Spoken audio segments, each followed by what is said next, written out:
velocidad. Tiene que haber unos vagones que traigan el trigo a la velocidad mayor de la que dan. Y lo dicen los economistas. Entonces, el volumen de engaño es tal, y como es como muy alto, como un cala en la gente, el resultado final, acaban votando.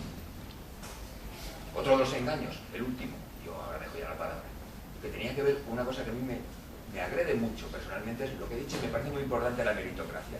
Parece ser que si no todos vosotros, los más jóvenes, sois emprendedores, os lo vais a comer con patatas. Hay que ser todos emprendedores. La palabra emprendedor se ha convertido en una palabra mágica. Todo el mundo, Steve Jobs, todo el mundo puede ser Steve Jobs, todo el mundo. Son los emprendedores que veo, que vivo aquí en la Ronda, pues el último emprendedor está montando es un chino que está montando una tienda chino, como igual que Apple, ¿no? Y otro que pone un bar, ¿no? Pero no, hay que ser grandes emprendedores. Si no eres emprendedor no te comes una rosca. Todos hay que ser emprendedores. ¿Qué demonios significa eso? Sin embargo, cada persona. Y sobre todo, se produce una cosa que es la primera sociedad que yo recuerdo, porque ni siquiera una sociedad, la vieja cristiana, donde si no tienes éxito, la culpa es tuya.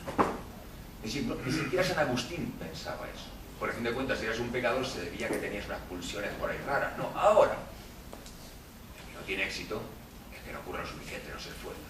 Nunca había pasado eso en esto.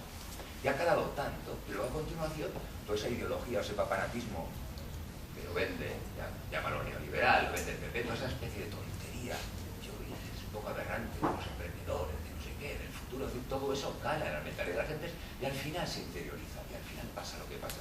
La lucha de este estilo ideológico, al margen de algunos enfrentamientos que pueda tener discrepancias respecto a Keynes, que por aquí se decía, no sobre lo que es el estado del bienestar o la importancia de la ecología, que es debatible, pero lo otro es mucho más importante de lo que parece.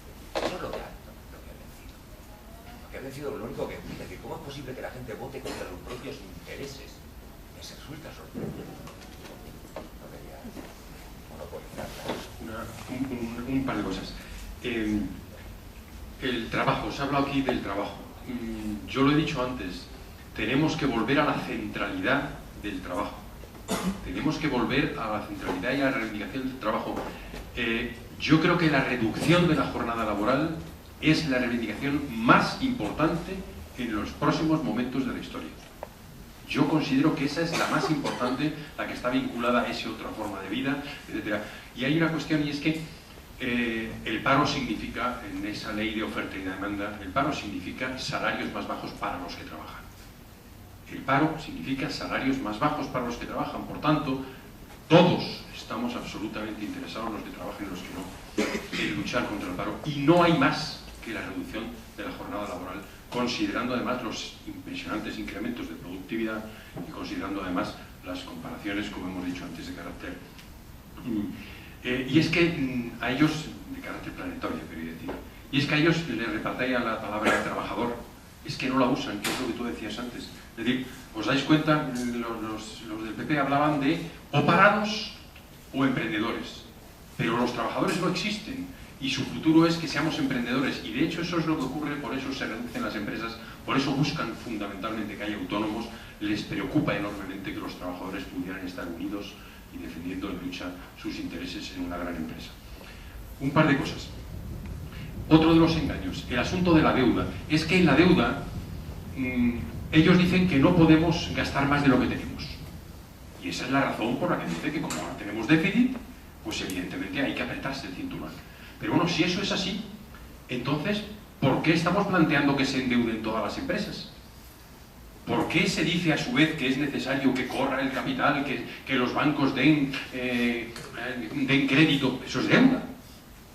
Entonces es curioso, como si ellos no tuvieran que pagarla. Es decir, no, es que tenemos, ahora nos endeudamos y eso hay que pagarlo. Pues claro que hay que pagarlo, pero ¿qué pasa? Que las deudas que cogen las empresas, que es mucho mayor, como he dicho antes, que la deuda pública, ¿esa es que no hay que pagarla? O que la deuda que cogen los particulares para, precisamente porque ellos les interesa, te la meten por los ojos, porque con la deuda ganan dinero. La deuda no es un favor que te hace el banco. Tú le haces un favor al banco cuando le pides una deuda, cuando le pides un crédito. Entonces, y cuando te lo meten por los ojos, cuando tasan por encima de su valor las viviendas precisamente para que la deuda sea más grande, entonces, ¿qué pasa? Que eso, sin embargo, eso sí es bueno. Por tanto, entremos contra sus conceptos que nos calan en la cabeza y que nos llegan que nos buscan, que comprendamos que es necesario apretarse el cinturón porque tenemos deuda. Quiero aquí terminar con una cuestión. y es lo de la Constitución. ¿Sabéis que el mecanismo por el cual nos están llevando al desastre es un mecanismo de perfecta colaboración entre las agencias de calificación y todo el sistema financiero?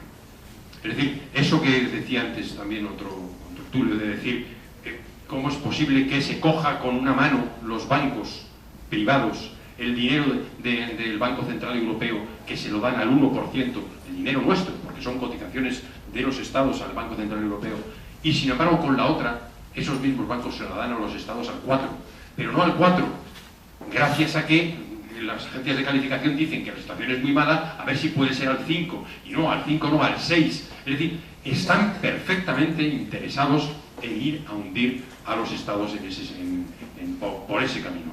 Bueno, ¿qué hemos hecho con la modificación de la Constitución? Ese mecanismo que he explicado antes, ¿qué límite tiene?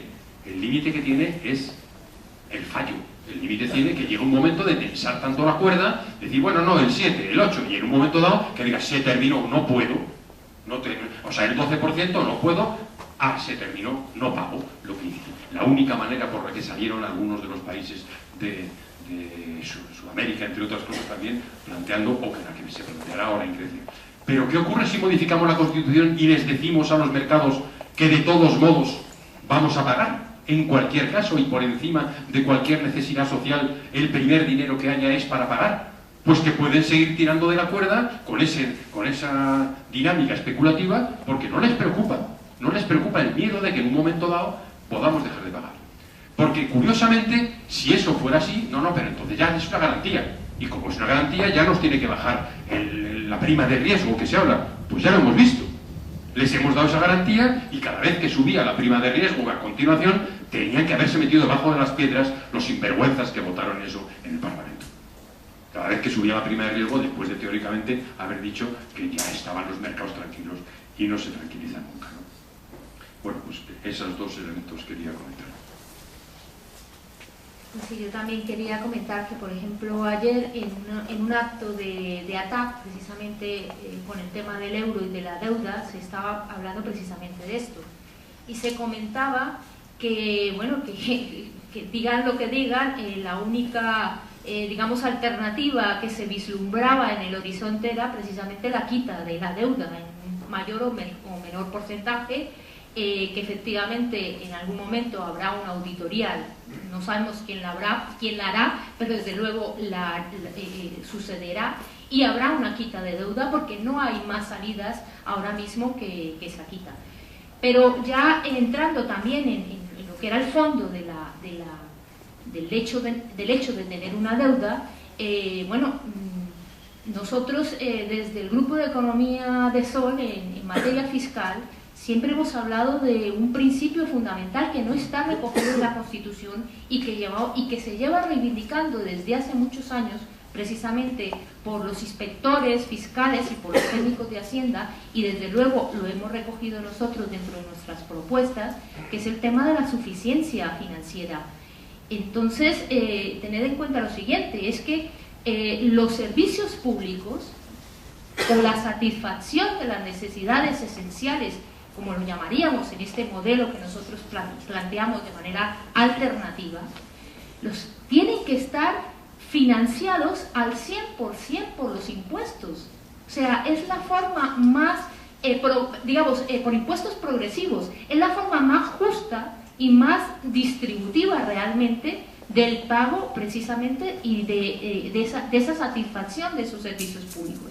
Por lo tanto, el Estado, salvo cuestiones de catástrofes o muy excepcionales, no tendría por qué salir a pedir a los mercados unos préstamos, porque al hacerlo significaría que está dejando de ingresar lo que tendría y lo que tiene que ingresar en materia impositiva. El Estado lo que tiene que hacer es recaudar y ajustar precisamente esos impuestos en función de las necesidades que tiene que satisfacer precisamente para legitimarse. Y de eso es de lo que estamos hablando.